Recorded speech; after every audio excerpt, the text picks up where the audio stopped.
Lenny, why don't you take 30 seconds and just introduce yourself a little bit, tell them about Come Reason Ministries and what you do. Yeah. So this is what I do. What I do is apologetics, which is a fancy word for defending the faith.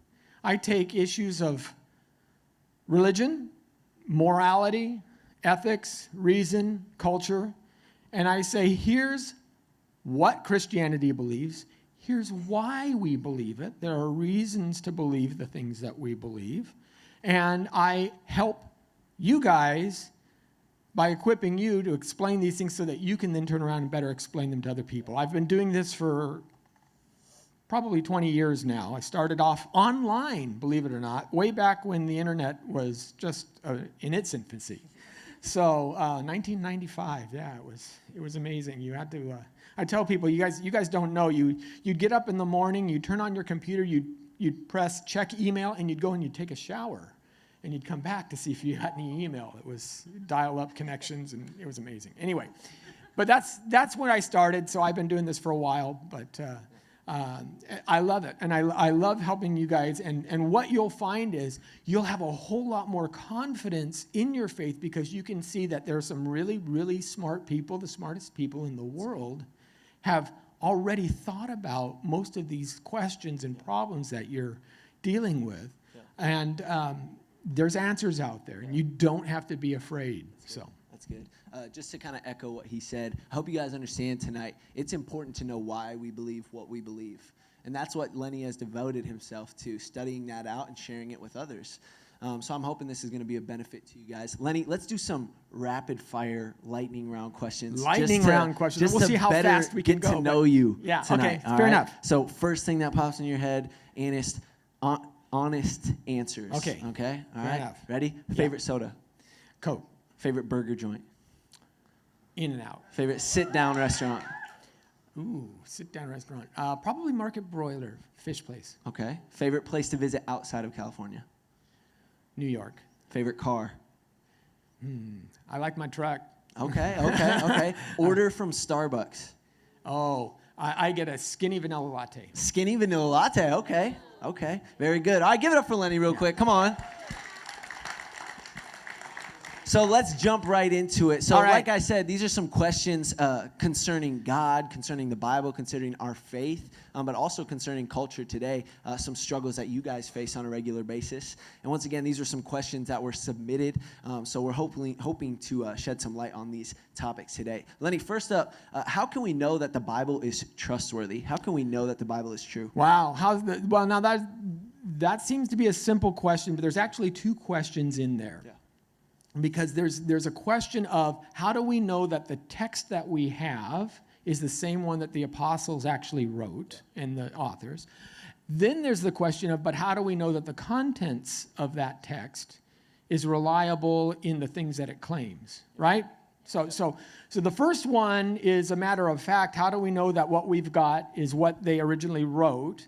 The second one is how do we know that what they wrote was true? Those two different things, or from God. So the first one is easy, and I'll give you an example. I'm Italian by heritage. Okay. My great-grandparents came over from Sicily, and matter of fact, it was cool. I got to go to Ellis Island and look up the ship manifest, saw where they signed their name, the whole bit. It was really cool. Well, my great-grandmother brought her sauce recipe with her, right? And she taught it to her 3 daughters, one of which was my grandmother. My grandmother then, of course, taught it to her kids, one of which was my mother, and my mother then taught it to my wife. And so now my mother was one of 4, and the 4 kids had 16 grandkids there, and there was, of course, family upon family upon. Now imagine 80 years from now we come together at a family reunion, and everybody brings their spaghetti sauce, right? And somebody says, you know what? Some of them, there's some differences here. How do we know which one was the original? How can we figure this out? Well, if you have a whole bunch of them, it actually starts to become real easy. We say, okay, everybody write down your spaghetti sauce recipe. And you start looking at them. And you say, well, the ones from my grandmother's era, the people who are still living there, they're a little closer to the original. Chances are they didn't change nearly as much as the later ones. Okay. You see these ones over here say you add sugar to it, but gee, that's Uncle George. He's always had a sweet tooth, and those are all his kids. None of the rest say sugar, so sugar is probably not true. This one is missing parsley, but all the rest of them have parsley. Parsley is probably, right? So the more copies that you have, the more you can accurately start to deduce what the original was. You start to filter it back, and you make these logical deductions from it. Well, this is what we have with the New Testament. The New Testament, we have over 5,000 manuscripts between the first 400 years of their existence, some going all the way back to the doorstep of the first century. We've got over 25,000 partials, scraps, and then we've got a whole bunch of quotes from the early church fathers who were quoting. They're not direct copies of the New Testament, but we have quotes. When you put all that stuff together, we can, with 99.5% accuracy, reconstruct the New Testament exactly as the original apostles wrote it. There are only 17 verses in the entire New Testament that are in any doubt whatsoever, and this is true from New Testament scholars who don't believe the Bible. There are guys who actually studied the New Testament who are atheists, believe it or not. But they hold to this same idea. Bart Ehrman is one of these guys. So the 17 verses that are in doubt, and they're all marked in your Bible. You'll see that they're in little brackets usually. John 7:58 to 8:10 is one of those. But they're marked in there. But none of them make any difference in terms of content, in terms of what the Bible teaches. So we have very good evidence that the Bible that we have today is the same as the Bible that was written by the apostles. Now, some people say, what about all the translations? What about all the translations? How many times has the Bible been translated? Anybody want to guess? Okay, the Bible in your laps, how many times has it been translated? Once from the original manuscripts to you. It's not the game of telephone. That's a myth. It's not, it doesn't go through permutation. They always go all the way back to the originals, translate it one time to you. And today, like I said, we have older and better manuscripts than we even had 200 years ago. So we've got the best copies. So the Bible is true in the sense that we know what the apostles wrote. We know what now, is it from God? Second question. And I can say yes, for two reasons. First of all, the Bible has apostolic authority, and this is what Jesus said, that the apostles who learned from Jesus, right? Jesus authenticated the Bible. He said from the blood of Abel to the blood of Zechariah, everything in the Old Testament is going to be fulfilled. He also said that I will give you the Holy Spirit in John chapter 14, 15, 16. And he said, he will bring to your mind remembrance of all these things. He will teach you these things. He will enlighten you in these things. And you, the apostles, are the foundation upon which I'm going to build my church. These are the things that you're supposed to pass on to others. And Jesus said, I'm going to prove that I can teach you, that the words that I'm teaching you and that are authoritative by dying and rising again. See, and he's the only guy who ever did that. That's what the Jewish leaders asked him in John chapter 2, remember? He says, destroy this temple and in 3 years I will rebuild it. Why did he say that? They said, what authority do you have doing all this stuff? He said, destroy this temple and in 3 days I will rebuild it. Took us 46 years to build this temple. But he was speaking of the temple of his body. The resurrection is his proof text that what he claims is true. So this is why Paul says all scripture is given by inspiration of God. Jesus proved that he could speak on God's behalf by rising again. That gives him the authority to sanction the writings of the Bible. And we have predictive prophecy in the Bible, and only God can offer predictive prophecy. We have predictive prophecy in the Old Testament. We have predictive prophecy in the New Testament, right? Jesus said, you like the temple so much, I'm telling you not one stone will be left upon another. All will be thrown down. That happened. Matter of fact, I was in Israel just a couple of months ago, and I saw the wreckage. In 70 AD, the Romans came in, burned the temple to the ground, right? And all the gold that they used started melting between the cracks of the stones. So guess what the greedy Romans did? They took crowbars and things and moved the stones off of each other so they could grab all of the stuff, and not one stone was left upon another. And this was well after Jesus had died. So Jesus predicted that before he ascended into heaven. So the fact that there's predictive prophecy means that we can rely on the Bible as God's word, because only the Bible can do that. That's good. That's good. Some great insight there. Next question. Did God establish morals, or were there morals before God? Yeah, the old Euthyphro dilemma. This is a famous argument in Greek philosophy. Basically, it goes something like this. If God is all-powerful, well, no, that's a Humean argument. If either God establishes morality by just claiming something, right? I say it's moral to do X, Y, and Z, so therefore it's X, Y, and Z. Or morality exists and God recognizes it, but then why do you need God? So if God is just claiming morality, isn't that arbitrary? God could say it's moral to slap your brother. You know, people with brothers I can hear, right? Everybody, you know, if it's my younger brother, that's cool. If it's my older brother, it's not. No. But the problem is that's not the way morality works. Morality is actually part of God's nature. So God neither arbitrarily just chooses things that are moral, nor does morality exist somewhere outside of him. Morality is part of his nature itself. And morality is what you would call grounded in God. Now, what do I mean by that? And it's a little complex, but let me kind of tease it out for you.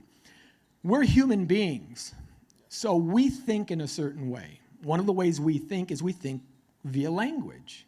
When you have ideas, even when you're thinking to yourself and not saying anything, when you're hungry, your mind naturally thinks, boy, I'm hungry. It kind of thinks those words. That's because language is a natural part of who we are. Language doesn't sit outside of humanity. If there was no humanity to speak English, then English wouldn't exist.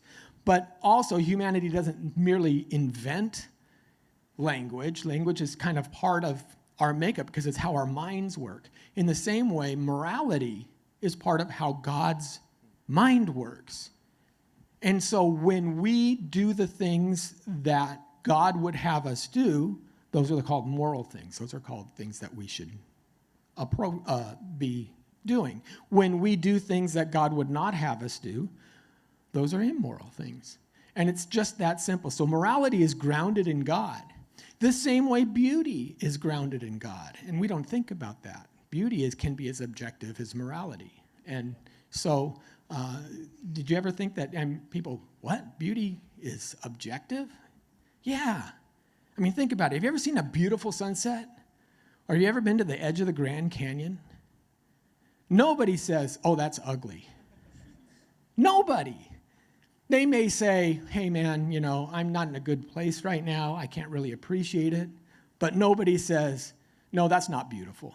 There is an objective idea of beauty, just like there's an objective idea of morality, both of which are rooted in the nature of God. That's good. That's good. This next question is speaking a little more practically, dealing with some situations I know that many students in here deal with on a regular basis. But this question is written, I have friends that are gay or bisexual. How can I show them the love of God, but also be open and honest about my beliefs? Okay. Good question. And it's a tough one these days. There's a lot of this difficulty that Christians face. First of all, you can show your friends the love of God without mentioning sexuality at all. That's good. Okay, here's my thing. These are people, right? Yeah. What their physical attraction to another person is what any person's physical attraction to another person is one very small part of who they are as an individual. They have parents and relationships that are non-sexual, that they care about. They have worries about classes and tests that press on them the way worries about classes and tests press on you.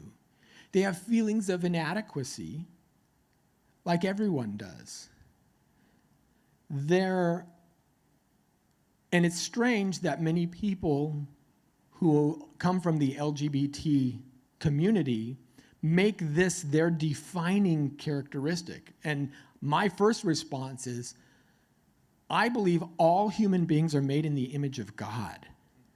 And every human being in some aspect reflects that image. Now, some people reflect it more than others. Some people try to bury that more than others.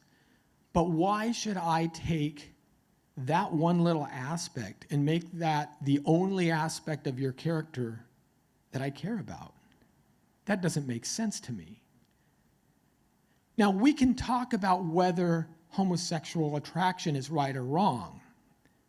And I can say, well, physically, when we look at how people are built, homosexual relationships don't make sense, right? You can look at a thing and understand by how it's built, ways it functions and way it doesn't function. If you look at a car, and anybody knows anything about cars, there's a little spark plug that causes a little explosion that drives the car, right?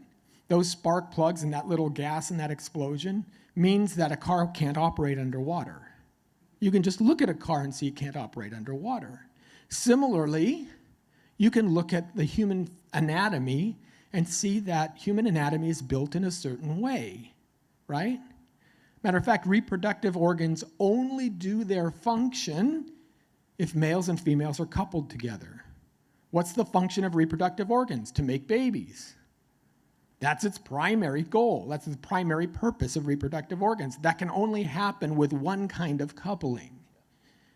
So, homosexual coupling is not using those biological components in the proper way.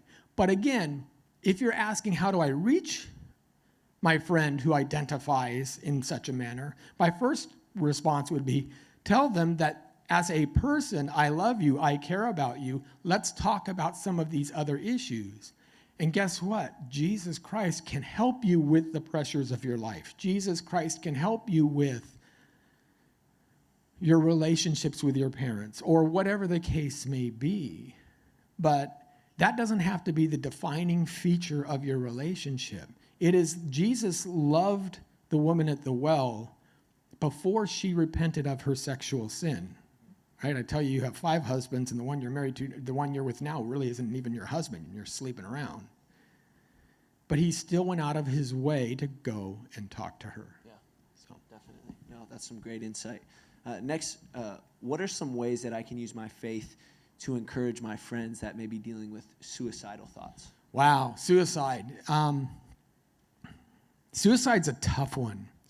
I think, and we've lost this idea of the intrinsic value of, what does intrinsic value mean? It means you have value just because of the kind of thing you are.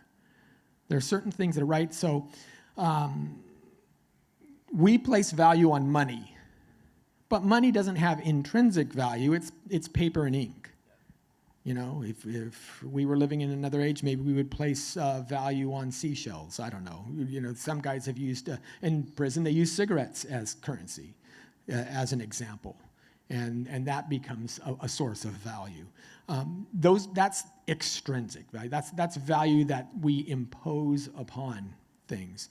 But human beings are not like that. They have value simply because we're people, right? There's human dignity. There's dignity in being a human being for each one of us. How many of you believe that there's dignity in being human? How many of you believe that dignity is important for each one of us? So a person who's thinking about committing suicide, you have to reach out to them, and first of all, you have to say, hey, you're valuable. You're valuable. The person who's in a catatonic state, in a vegetative state in the hospital, is valuable because he's a human being and he bears God's image. So you have to reach out to them and tell them that they're valuable. Tell them that losing that individual does make a hole in the world. Yeah. you've lost something that can never be replaced because nobody's put together in exactly the same way. And then secondly, if someone who's contemplating suicide, you really need to tell someone in authority. Yeah. Because many times they need more help than they can overcome these feelings themselves. That's key. Yeah. But you want to talk to them. I always say suicide strikes at yourself, but it hurts everyone else. Yeah. Because everyone else is sitting there wondering, what did I do wrong to make this person, right? So you're actually not solving the problem by committing suicide. You're wounding all those people around you. And I think that's a big piece too. So you want to embrace the person, love the person, but you also have to tell someone. That's so good. That's so good. Moving on to the next question. Why does God allow bad things to happen? Why does God allow bad? Okay. Well, this is the old problem of evil. Why would God create Satan? Why would God allow evil to exist at all? Why couldn't he create a perfectly good world? Well, let me give you a story. I used to travel a lot. I go and speak places. And there was a point where I was on a plane 2-3 times a month. I was gone a lot. And sometimes I'd like to take my family with me. And my kids, they were pretty young at the time, they come up to me and say, "Dad, we want a dog." I'm like, "Oh, no. Not a dog." Now, I love dogs. Don't get me wrong. How many of you are dog people? How many of you are cat people? See, I believe cats are the reason they invented a catapult. No, I'm serious. I'm sorry. I love dogs, but I knew what was going to happen if we got a dog. Who's going to feed the dog? It's going to be me. Who's going to water the dog? It's going to be me. What about when the dog's a puppy and chewing things up, or he leaves a little present on the carpet there? Who's going to clean that up? That's going to be me. We want a dog. So one day I came home, and I had found this great little mechanical dog, Sparky. I could have brought him. I should have brought him. Yeah, you should have. But it's great because I said, "Kids, I got you your dog." And I set it on the ground, and I flipped the switch, and Sparky does this. He starts walking. He goes, "Zh, zh, zh, zh, zh." Hey, hey, hey. Wags his tail, does a backflip, and does it again. Zh, zh, zh, zh, zh. Hey, right? I said, "This is the perfect dog.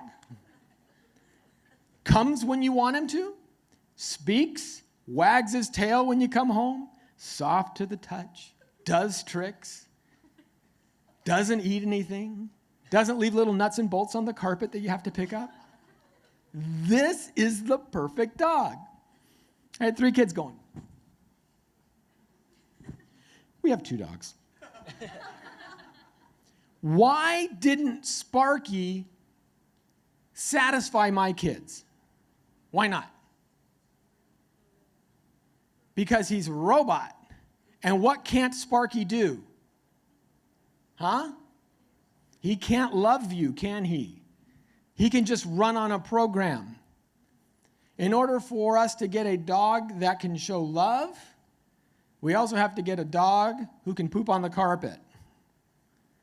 God wanted to create people with the ability to love him.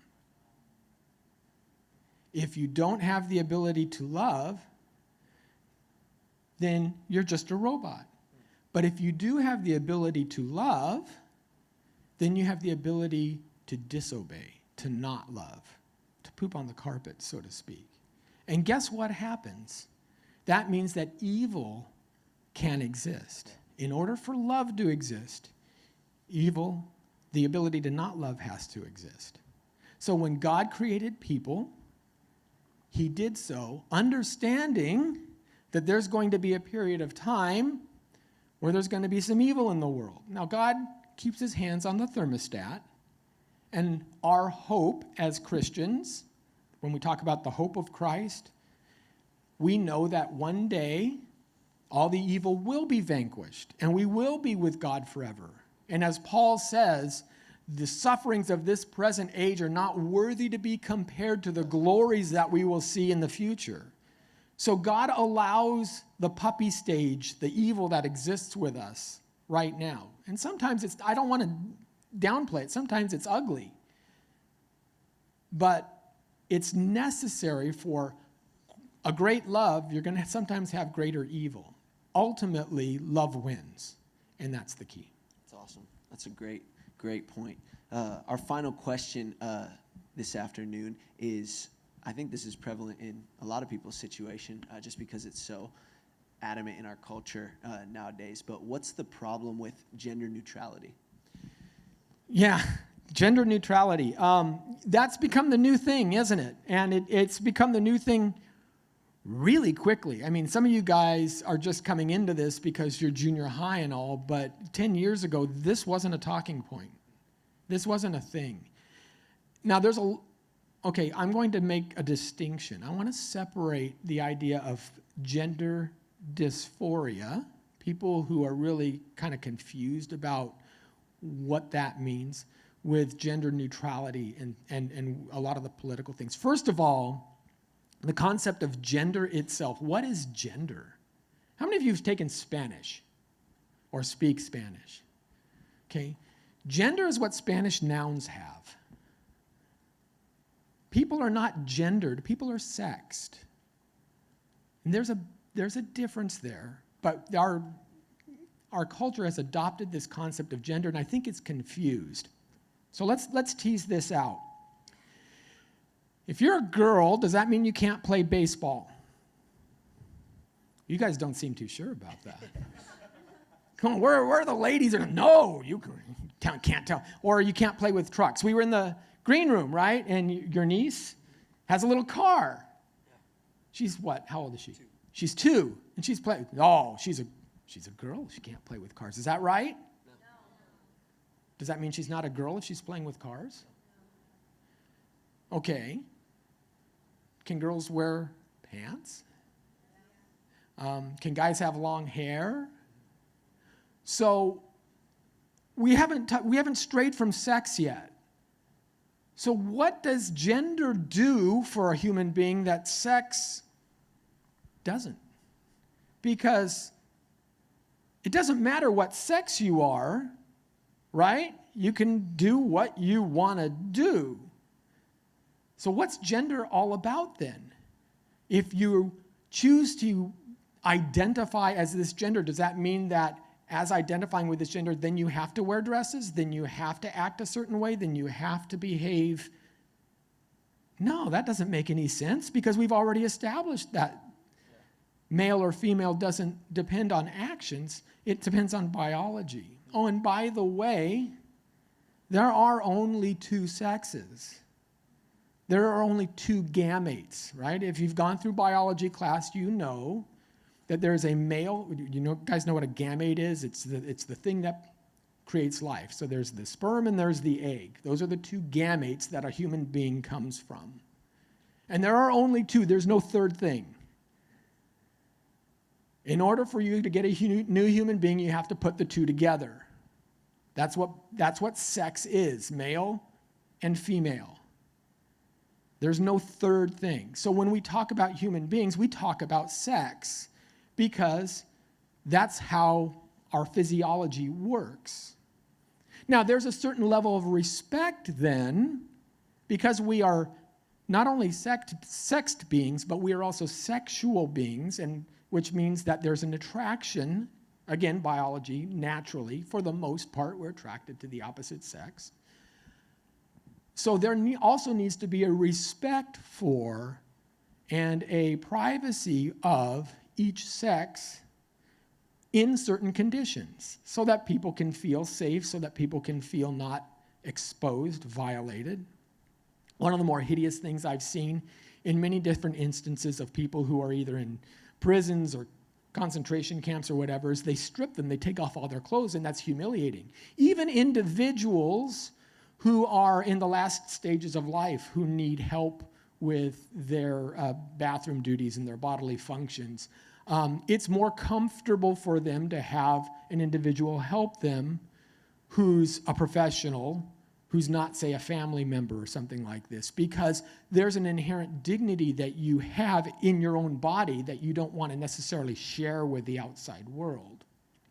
Okay?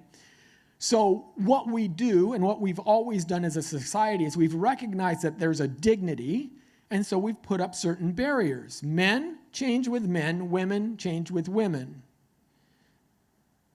Because there's a biology attached to that, and there's a dignity in what your body is made up of.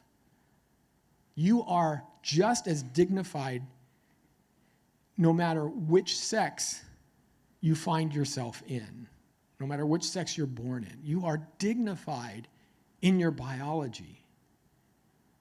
There's things that you can do that another individual of the opposite sex cannot do, and that's true both ways. Don't ever let anybody tell you that there's no dignity in the sex that you have. That's not true. But because of that, we need to protect that. Anything that's valuable can't be treated as something that doesn't matter, right? And that's what a lot of this pushes. There's a guy in Canada right now person who identifies, quote unquote, as female, who's never gone through any surgeries or anything. And what his shtick is he goes around to women's salons and he tries to get them to wax his genitals, and then he sues them when they don't. Now, there's a lot of problems with this. But again, this is someone using, quote unquote, gender neutrality as a club to try and upend the understanding and the inherent dignity of the separation of sexes. So my first question with gender neutrality is, what does gender do that sex, doesn't? Or why should we worry about gender if we're all equal anyway? And then secondly, there is a dignity to each one of our sex. Now, again, there are those people who are a little confused, who maybe don't feel comfortable in their bodies. I understand that. That's not something that's surprising. That's not even common to merely identities of, say, boys and girls. There's a whole separate section of folks that suffer from a thing called BIID. Anybody heard of BIID? Body Identity Integration Disorder. And you may have seen this if you watch medical shows on TV. This is one of the things that people love to pull off because it's actually pretty outrageous, but it's true. There are people who feel that their leg shouldn't belong to them, or that their arm is foreign. And many times they try to amputate their own arm because they just feel like it doesn't belong. Now, people have and you can look at some of the different shows that talk about this, body identity integration disorder. But doctors have seen this and they recognize, well, this is a problem because it is your arm, obviously. It's nobody else's. And we need to work with you to overcome these feelings. So I'm not doubting that the feelings aren't real there, but there's a problem so if you're looking at other parts of your body and saying that they don't belong and you want to chop them off, it seems to me that's a similar kind of a problem, and we need to deal with it in a similar kind of a way. But it's popular today to just say, because I feel this way, therefore it's true. And that's where the big mistake is. Let me tell you guys something. Truth is important. That's right. And there is only one kind of truth. There's not a true for you and a true for me. There is true truth. So when we talk about what's true, when we talk about Jesus rising from the dead being true, I mean it's true in the same way that the earth is 93 million miles from the sun. Think about that. Jesus rising from the dead, that statement is as true as the earth is 93 million miles away from the sun, or 2 + 2 = 4. That's truth. Truth is immovable. Yeah. It's how things work in the world. Look, I can say, I don't believe that the batteries run out on my cell phone. I just don't believe it. But if I try to send a text and the screen still stays black, doesn't matter what I feel, does it? Right? Yeah.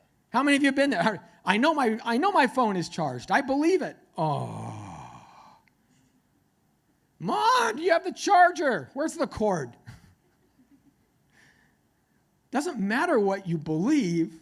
What's the facts of the matter? That's the issue. We have bought into an idea that feelings somehow trump the outside world, and that's just not the case. Truth is how things correspond to what is really out there. So it is true that there are two sexes. It is true that each one of you has human dignity, that you reflect the image of God, and it is true that Jesus Christ rose from the dead. And all of those things are as true as 2 + 2 = 4. Now there are good reasons we can talk about those kinds of things. But I want that, at least, if nothing else, to get through. Christianity is not a faith based on faith itself. It is a faith based on the fact of the resurrection. And this is what Paul tells us in 1 Corinthians 15. He says, if Jesus wasn't raised from the dead, let me tell you guys, you're of all people to be most pitied because you've believed a lie. Matter of fact, God should probably squish us first because we're lying about God. He says, you can hang all of Christianity on one thread. That thread is the resurrection. That's it. Luckily, that thread we have is made out of adamantium. You can't cut it. You can't break it. You can't budge it. It's true, so therefore it doesn't go away. And that's the key in all of this, is to remember that. That's so good. Can we put our hands together for Lenny? Thank you for coming out today and joining us. Real quick, one more thing that I wanted to mention before you go. Coming up, I believe it's in October. Yep, it's in October. One of the things that we do is to help you guys learn to talk about issues of faith with people who maybe don't hold to your belief system. And one of the ways we do this is we take you kind of out of your comfort zone. We put you in, it's kind of like, you know how a missionary, you get comfortable doing certain things, but then you go off to a foreign country and you see how they think completely differently about life, and wow, that's interesting. Okay, we do the same thing, but we pick you up and drop you off in a place that's completely different in terms of worldview.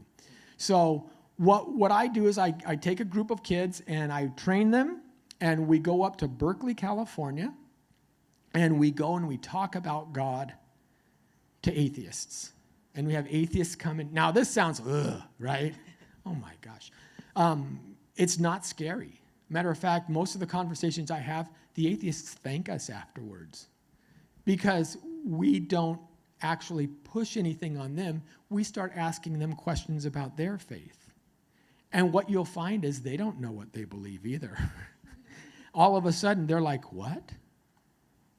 You know, so you can ask them things like, you know, well, do you believe in God or a higher power? No. Do you believe there's such a thing as absolute right and wrong? Well, of course not. Do you believe there is a problem plaguing all of humanity? Oh, yeah. Believe me, everybody in Berkeley has an answer to this question. Yeah, the climate change, or the 1%ers, or the subjugation of women, or the race issues, or whatever the case may be. There's always an answer. And then you can say, wait a minute, if there's no absolute right and wrong, how is it that that problem applies to everyone? Can you help me understand this? And all of a sudden they're going, let me think. I'm not sure. I'll tell you a quick story. I had a Jehovah's Witness guy come to my door, right? And we started talking, and I said, let me ask you a question. You must hear a lot of reasons why people believe the different things that they believe, right? He goes, I hear all kinds of reasons. I mean, you hear them like, well, my parents raised me that way, so I have to believe that. Or, well, this has really worked for me in the past. Or, well, I'm an American, so I have, you know, or whatever the case may be. He goes, I've heard all those and more. I said, can we agree that those are terrible reasons to believe something? Yeah. well, what do you mean? I said, well, there's only one good reason to believe anything. What's that? Well, if it's true. The only reason you should believe anything is if it's true. And it doesn't matter if the belief is dangerous or not, right? We teach our kids even things that aren't necessarily dangerous. Santa. Do we love Santa? You got some proof that there's Santa, right? I mean, the cookies are eaten, the milk's drunk, there's presents on the floor. That's some empirical evidence I got to work with here, you know. Okay, let me ask you a question. Would you want to sit on a 5-hour plane flight next to a 40-year-old man who's believing in Santa Claus and wants to talk about him? You scare me. Okay. No, we don't want. Why? Not because the belief is dangerous, but because it's not true. He's deluding himself. So I'm telling this to my friend, and I say, so can we agree that we should only believe on something that's, yes, absolutely, and this is why I'm part of the Jehovah's Witnesses. He goes on. I said, well, you know, I've studied the Watchtower a little bit, and I know that your leaders have made certain predictions. They've interpreted the Bible in a specific way. They've said that Jesus was going to come back in 1874, then 1914, then 1918, then 1925, then Well, you've got to understand that they're just men and they can be fallible. Okay, fine. I'm not going to argue that point with you. I agree with you on that. They're just men and they can be fallible. However, they've also said something else. They said that Jesus wasn't the second person of the Trinity, but he is a created being, an archangel called Michael. That's what they teach. This is something that's key to salvation, understanding who Jesus is.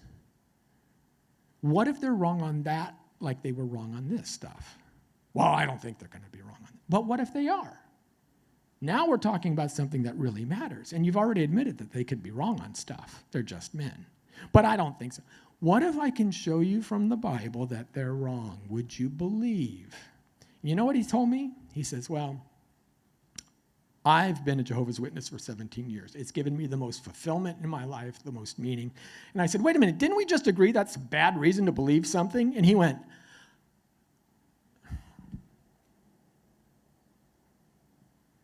and he thought I'd tricked him into some kind of word game or something, but I was just following him to his logical conclusion. 10 years later, I'm at a conference. And I have a guy come up to me, and he says, you know that story you told about the Jehovah's Witness? Yeah. He goes, that was me. Your question didn't save me, but it started me on a quest. It started me thinking and started me researching, and I found out the truth of Jesus. This is what we train you guys to do, to ask the right questions in the right way. It's a great trip. It's 5 days, and you will know more about how to defend your faith than you've ever gotten the opportunity. And you'll do it in real live time, because once you hit college, those professors who are atheists, who want to undermine your faith, they're pros. It's like stepping out of T-ball into a major league pitcher's batter's box. And if you haven't practiced, if you haven't rehearsed, you know, you're mincemeat. That's why we do this. So I hope that you'll think about coming with us. If you want more information, I can give that to you. The cost is relatively low, and we'll have a great time. So if that's something that you might be interested in, increasing your ability to witness and to defend your faith, we're looking to partner with Lenny and Come Reason Ministries this coming October. So come see myself, come see my wife Julie, any of our volunteer team, and we can get you the information for that. To sign up for it, if you'd like more information sent to you, we can get you that information as well. Let's give it up one more time for Lenny. Thank you so much for coming out. Thank you for watching this Come Reason video. I hope you enjoyed it. If you'd like to see more videos like these, consider subscribing to our Come Reason YouTube channel by clicking on the subscribe button. And you can follow us on social media. Lastly, if you'd like to help keep these kinds of videos free, consider providing a donation by clicking on the donation button beside me. Thank you.